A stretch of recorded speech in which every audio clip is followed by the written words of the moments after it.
Change of state. Students देखते हैं कि हम स्टेट को, मैटर के स्टेट को किस तरह डिफाइन करते हैं और किस तरह हमारे पास एक स्टेट जो है वो दूसरे में कन्वर्ट होता है, चेंज होता है।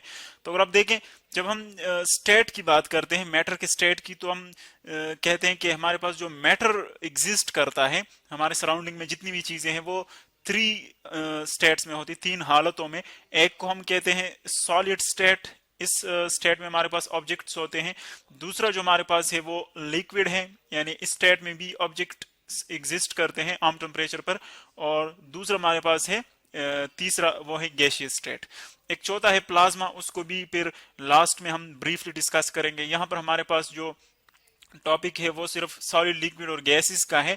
तो अगर आप देखें, जब हम कहते हैं कि एक बॉडी है वो सॉलिड स्टेट में है, तो इसका मतलब ये है कि चूंकि ऑब्जेक्ट जो होता है वो हमारे पास मॉलिक्यूल से बना होता है। तो अगर आप सॉलिड के मॉलिक्यूल्स देखें, जिस तरह के पत्थर है फॉर एग्जांपल आपके पास, या आपके पास फॉर एग्जांपल वुड है, इस तरह की चीजें अगर आप देखें तो वो क्या करती हैं कि उनके मॉलिक्यूल्स बहुत ज्यादा क्लोजली पैक्ड होते हैं, यानी इनके दरमियान डिस्टेंस क्या होता है, बहुत ज्यादा स्मॉल होता है। तो जब डिस्टेंस स्मॉल होता है तो हम कहते हैं कि इन मॉलिक्यूल्स के दरमियान जो इंटर मॉलिक्यूलर फोर्सेस हैं वो बहुत ज्यादा स्ट्रांग होती है, यानी इनकी बॉन्ड एनर्जी बहुत ज्यादा स्ट्रांग होती है, और इनको हम आसानी के साथ एक दूसरे से सेपरेट नहीं कर सकते।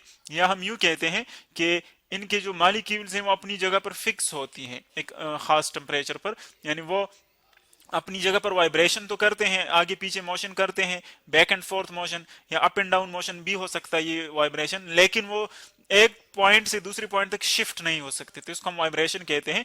तो अगर फिर हम इनको फॉर एग्जांपल हीट दे दें, हीट प्रोवाइड कर लें, तो क्या होता है कि जब आप इसको हीट प्रोवाइड कर दें तो हीट हमारे पास एक्चुअली ट्रांसफर ऑफ एनर्जी है, यानी हम क्या करते हैं कि सॉलिड ऑब्जेक्ट को एनर्जी ट्रांसफर कर रहे हैं, सॉलिड ऑब्जेक्ट को क्या ट्रांसफर कर रहे हैं, एनर्जी ट्रांसफर कर रहे हैं हीट फॉर्म में।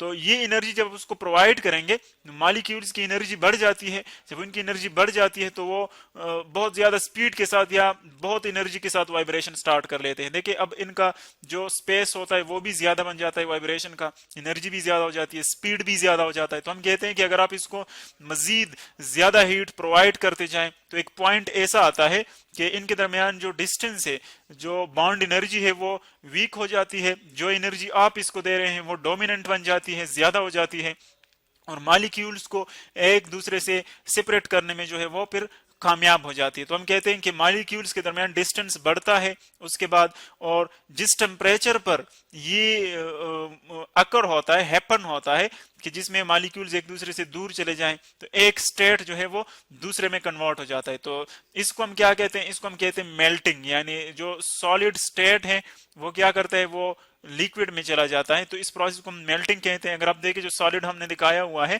तो उसमें मॉलिक्यूल्स बहुत ज्यादा क्लोजली पैक्ड है, एक दूसरे के साथ ऑर्डर में है। जब उसको हम हीट दे देते हैं, देखिए लिक्विड को आप देखें, मॉलिक्यूल जो है उनके दरमियान डिस्टेंस बढ़ जाता है और वो डिसऑर्डर में आ जाते हैं, यानी उनके दरमियान ऑर्डर फिर नहीं रहता, वो एक खास ऑर्डर में नहीं रहते, बल्कि उनके दरमियान जो डिस्टेंसेस होते हैं वो भी थोड़े से दूर होते हैं, ज्यादा होते हैं कंपैरेटिवली सॉलिड्स के मुकाबले में, और जो उनका ऑर्डर होता है मॉलिक्यूल्स का वो एक खास पैटर्न में नहीं होते, रेगुलर पैटर्न में नहीं होते, डिसऑर्डर में होते हैं। तो इसी तरह अगर हम इसको और एनर्जी प्रोवाइड करें, लिक्विड्स को एनर्जी प्रोवाइड कर ले, सॉलिड से लिक्विड बन गया, मॉलिक्यूल्स दूर होते गए इनके दरमियान, अब ये जो मॉलिक्यूल है ये सॉलिड्स के मुकाबले में कंपैरेटिवली फ्री होते हैं, यानी एक जगह से दूसरी जगह शिफ्ट हो सकते हैं। अगर इनको हम मजीद एनर्जी प्रोवाइड कर रहे और इसको हीट प्रोवाइड कर रहे तो फिर क्या होता है, इनकी जो वाइब्रेटरी एनर्जी है वो और भी बढ़ जाती है, और एक टाइम ऐसा आता है कि इनकी वाइब्रेटरी एनर्जी इतनी बढ़ जाती है कि मॉलिक्यूल्स के दरमियान जो बॉन्ड्स है वो ब्रेक हो जाते हैं, यानी इनकी जो बॉन्ड है उन पर हमारा जो प्रोवाइडेड एनर्जी है वो डोमिनेंट हो जाती है, बॉन्ड्स ब्रेकिंग ऑफ बॉन्ड्स होती है, और जो लिक्विड स्टेट है वो कन्वर्ट हो जाता है, चेंज हो जाता है सॉलिड स्टेट में, सॉरी गैसियस स्टेट में। तो यहाँ पर गैसियस स्टेट में अगर आप देखें, जब लिक्विड से गैसियस स्टेट बनता है तो देखें मॉलिक्यूल्स बहुत ज्यादा एक दूसरे से दूर हैं, और ये इतने दूर होते हैं एक दूसरे से, इतने रैंडम ऑर्डर में होते हैं, रैंडम होते हैं कि इनके दरमियान जो एनर्जी है, जो बॉन्ड्स एनर्जी है वो हम निग्लेक्ट करते हैं, मतलब हम जीरो लेते हैं, क्योंकि इनकी अपनी जो वाइब्रेटरी एनर्जी है वो बहुत ज्यादा डोमिनेंट बन जाती है।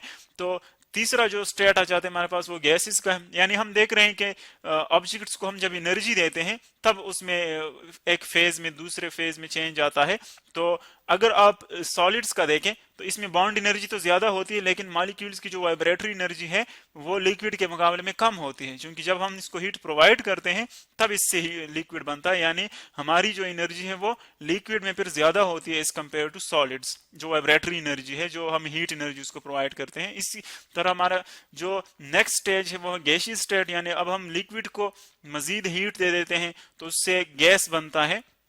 अगर आप गैस के मॉलिक्यूल्स की देखें तो बाउंड एनर्जी इनकी बहुत कम है, नेग्लिजिबल है, लेकिन जो वाइब्रेटरी एनर्जी हमने इसको प्रोवाइड की वो लिक्विड के मुकाबले में इसकी ज्यादा है। तो हम इसको अगर ऑर्डर में लेके तो देखिए इसकी वाइब्रेटरी एनर्जी गैस की वो ग्रेटर है लिक्विड से, और इसकी लिक्विड की ग्रेटर है सॉलिड से। लेकिन अगर हम बाउंड एनर्जी की बात कर लें तो फिर वो सॉलिड की ग्रेटर है लिक्विड से और लिक्विड की ग्रेटर है गैस से। इसी तरह अगर आप इन गैसेस मॉलिक्यूल्स को मजीद हीट दे दें तो फिर क्या होता है कि इनके जो एटम्स होते हैं, हम जानते हैं कि एटम में क्या होता है, न्यूक्लियस और इनके इर्द गिर्द इलेक्ट्रॉन्स होते हैं। तो वो क्या करते हैं कि इलेक्ट्रॉन्स जब एनर्जी गेन कर लेते हैं, इनफ एनर्जी, तो वो जंप आउट करते हैं इन एटम से, यानी बाहर निकलते हैं। तो एटम्स पर कौन सा चार्ज आ जाता है, पॉजिटिव, और जो बाहर फ्री इलेक्ट्रॉन आ जाता है उस पर नेगेटिव होता है। यानी हमारे पास चार्जेस प्रोड्यूस हो जाते हैं। चार्जेस का मतलब ये चार्जेस पहले भी थे, लेकिन अब ये आयन्स फॉर्म में और फ्री फॉर्म में आ जाते हैं। इलेक्ट्रॉन फ्री हो जाते हैं और आयन पर पॉजिटिव नेट चार्ज आ जाता है, यानी हम नेट चार्ज की बात कर सकते हैं यहाँ पर।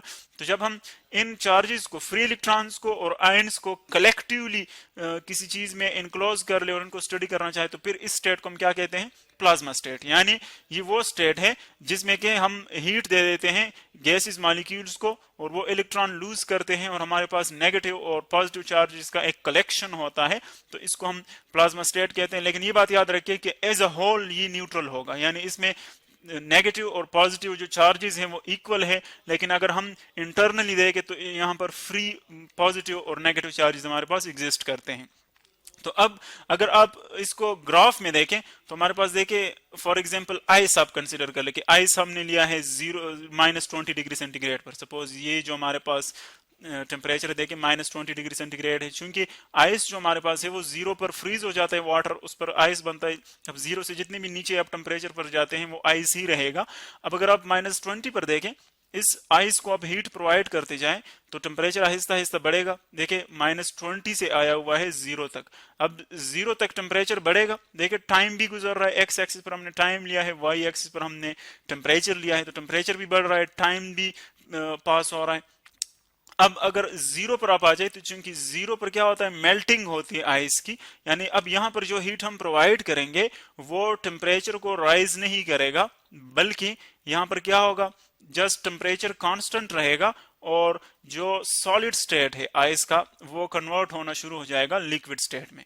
यानी यहां पर सिर्फ जो एनर्जी हम प्रोवाइड करते हैं वो टेम्परेचर राइज में पार्टिसिपेट नहीं करता, बल्कि वो चेंज ऑफ स्टेट में पार्टिसिपेट करता है, एक स्टेट को दूसरे में कन्वर्ट करता है। तो जब तक सारा का सारा हमारे पास आइस लिक्विड में कन्वर्ट नहीं होता उस वक्त तक ये टेम्परेचर कांस्टेंट ही रहता है इन दोनों का। यानी देखे टाइम गुजर रहा है लेकिन जो लाइन टेम्परेचर की वो कांस्टेंट है, इस एक्स एक्सिस के पैरेलल है, इसका मतलब टेम्परेचर नहीं बढ़ रहा। तो जब सारा का सारा आइस लिक्विड बन जाए उसके बाद देखे जो लिक्विड है उसका टेम्परेचर बढ़ना शुरू हो जाता है। यानी जब आइस कंप्लीटली फिनिश हो जाए, लिक्विड में चला जाए, तब टेम्परेचर बढ़ेगा। तो अब देखें टेम्परेचर और जो है उन दोनों के दरमियान, टेम्परेचर और टाइम के दरमियान स्ट्रेट लाइन है हमारे पास, यानी दोनों बढ़ रहे हैं, टेम्परेचर जो है वो बढ़ रहा है। एक पॉइंट पर अगर देखिए 100 पर हम जानते हैं कि इसका फिर क्या होता है, बॉइलिंग पॉइंट होता है 100 डिग्री सेंटीग्रेड पर वाटर का, यानी इस पर ये बॉयल करता है, स्टीम में कन्वर्ट होना शुरू हो जाता है, वेपर्स में कन्वर्ट होना शुरू हो जाता है। तो अब यहाँ पर जो एनर्जी आप इसको देंगे वो भी टेम्परेचर को राइज नहीं करेगा, क्योंकि यहाँ पर फिर अगेन एक चेंज ऑफ स्टेट हो रहा है, लिक्विड कन्वर्ट हो रहा है स्टीम में, हमारे पास वेपर्स में। तो फिर ये यहाँ पर कांस्टेंट टेम्परेचर आपके पास आ रहा है। देखिए एक स्ट्रेट लाइन है, एक्स एक्सिस के स्ट्रेट, एंड टेम्परेचर नहीं बढ़ रहा। जब पूरा का पूरा लिक्विड कन्वर्ट हो जाए तो उसके बाद टेम्परेचर जो है देखें वो फिर बढ़ना शुरू हो जाता है। तो ये हमारे पास जो स्ट्रेट लाइन है कांस्टेंट टेम्परेचर के, इनका मतलब ये है कि इन टेम्परेचर पर हमारे पास चेंज ऑफ स्टेट होता है। तो ये हमारे पास एक डिस्कशन थी चेंज ऑफ स्टेट की, कि किस तरह हम मैटर की एक स्टेट को दूसरे में कन्वर्ट करते हैं। ये तो हमने आइस लिया क्योंकि वो हमारे पास इजीली अवेलेबल है, वाटर और हमारे पास जो स्टीम है। इसके अलावा हम इसको बाकी जितने भी मटेरियल्स हैं उन पर एप्लीकेट कर सकते हैं इनको।